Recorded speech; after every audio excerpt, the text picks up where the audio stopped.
안녕하세요, 김홍주 신부입니다. 여러분 너무나 반갑습니다. 드디어 어제부터 서울교구는 미사가 재개됐고 많은 본당에서 신자분들이 미사를 참여했습니다. 저도 주변의 신자분들로부터 어떻게 미사를 참여했다는 사진을 받았는데 참 너무나 기뻤습니다. 그리고 신자분들께서도 참으로 기뻐하는 모습들을 보니까 저도 너무나 감사한 마음이 느껴졌습니다. 빨리 제가 있는 학교 현장도 얼른 오프라인 개학을 해서 우리 학생들을 직접 만나고 싶은데 얼른 그날이 저도 왔으면 좋겠다는 마음을 가져봅니다.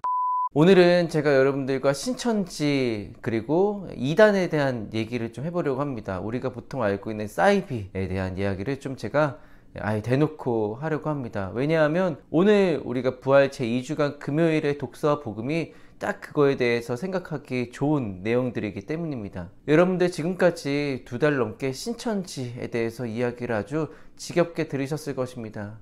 그래서 아마 유튜브를 검색하시면 신천지에 대한 정보들이 굉장히 이제는 많이 나올 겁니다. 이미 언론사에서는 굉장히 심도 있게 파헤쳤고 그거에 대한 판단 기준들을 마련을 했죠. 그리고 많은 유튜버들이라든지 사람들도 신천지가 어떤 곳인지 설명한 영상들이 굉장히 많습니다. 그런데 그것들을 우리 신앙적인 시각에서 또 종교적인 시각에서 왜 그것들이 잘못됐는지 이야기한 것들은 별로 찾아보기가 어렵습니다. 그래서 오늘 독서 복음을 통해서 왜 신천지와 이단이 잘못됐는지, 뭔가 문제가 왜 있는지에 대해서 명확하게 짚어보도록 하겠습니다. 우선 오늘 독서는 사도행전 제5장에 나오는 율법교사 가말리엘이라는 인물의 이야기가 나옵니다. 예수님께서 부활하신 다음에 사도들은 용기를 얻어서 이제 날마다 성전에서 그리고 이 집 저 집 다니면서 그리스도의 복음을 그리고 예수님께서 메시아이심을 선포하면서 다니죠. 그러자 율법교사들은 사도들을 잡아 가둬버립니다. 그리고 그들을 어떻게 할지 많은 율법교사들이 최고의회를 통해서 상의하게 되죠. 그러자 가말리엘이라는 당시 굉장히 큰 존경을 받고 있던 율법교사가 사도들을 잠시 밖으로 내보낸 다음에 이런 얘기를 합니다. 2명의 사례를 들죠. 테오다스라는 인물과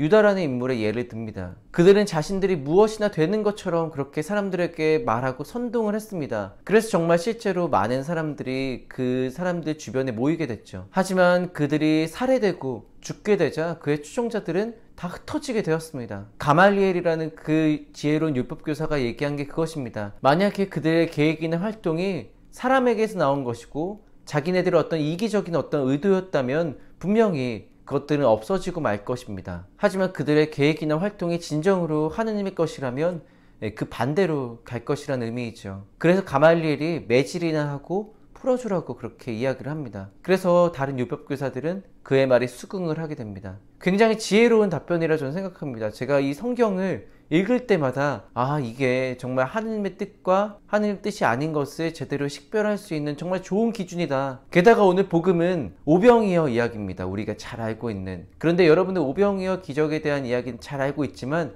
예수님께서 마지막에 어떻게 했는지는 우리가 잘 살펴보지 않습니다. 예수님께서는 빵 5개와 물고기 2마리로 장정만도 5,000명이나 되는 많은 사람들을 배불리 먹이십니다. 그래서 그 사람들은 예수님을 임금으로 모시려고 합니다. 그러자 예수님께서 어떻게 하시냐면 그 사람들을 피해서 홀로 산으로 가십니다. 이게 정말 중요한 포인트이죠.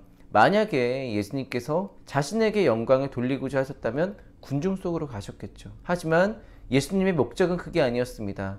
당신이 아니라 하느님의 뜻이 목적이었습니다. 하느님께 영광을 드리기 위해서 사람들을 피해 산으로 가신 것이죠. 만약에 이단이 정말 진정으로 하느님의 뜻을 행했고 자신에게 영광을 돌리려고 하는 게 아니라 하느님께 영광을 돌리고자 했다면 그렇게 안 했겠죠. 하지만 지금 이 일이 코로나19가 터진 다음에 어떻게 됐죠? 자기들이 맞다고 생각했던 신천지가 어떻게 됐죠? 이 지경이 되어버렸습니다. 근데 그 진정한 문제점은 뭐냐면 결국 자신들의 일을 하려고 했다는 겁니다. 그들이 종교라면 자신들이 믿는 유일한 신 하느님께 영광을 돌리고자 했어야죠.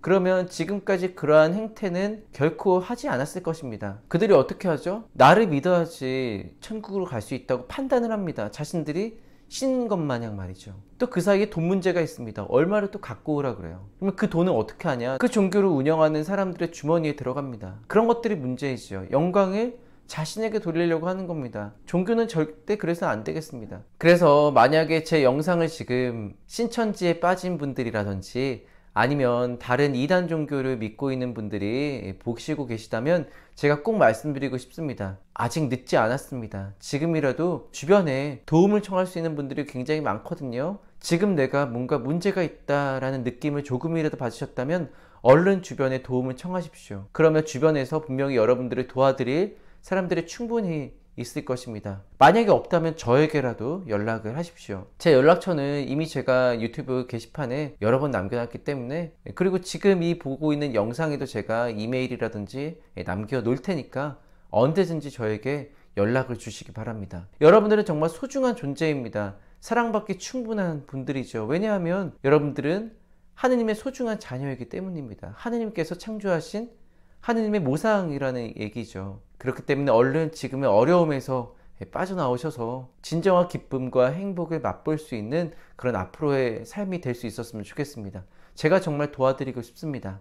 네, 오늘은 제가 신천지와 이단 종교에 대해서 좀 이야기를 나눠봤습니다. 아마 인터넷에서 많은 정보들은 보셨겠지만 이런 신앙의 이야기들은 그렇게 또 특별하게 많이 없는 것 같아서 조금 뒤늦은 감이 없지 않지만 오늘 독서와 복음이 딱 그 내용이길래 제가 이야기를 해봤습니다. 지금 소중한 신앙생활을 하고 있는 우리 신자 여러분들께는 감사하다는 말씀을 드리고 싶습니다. 지금 또 나름의 신앙을 지금까지 잘 지켜오셨고 또 최근 2달 동안 어려운 시기도 잘 견뎌내 오셨기 때문에 앞으로도 많은 어려움이 있다 하더라도 내가 믿고 있는 이 가톨릭 신앙이 얼마나 소중한 보화인지를 잘 간직하시면서 살아갈 수 있는 앞으로의 신앙 여정 될 수 있기를 저도 응원하고 기도하겠습니다. 영상 끝까지 시청해 주셔서 진심으로 감사드립니다. 그럼 하느님의 사랑과 그리스도의 은총이 가득한 하루 되시기를 희망합니다. 아멘.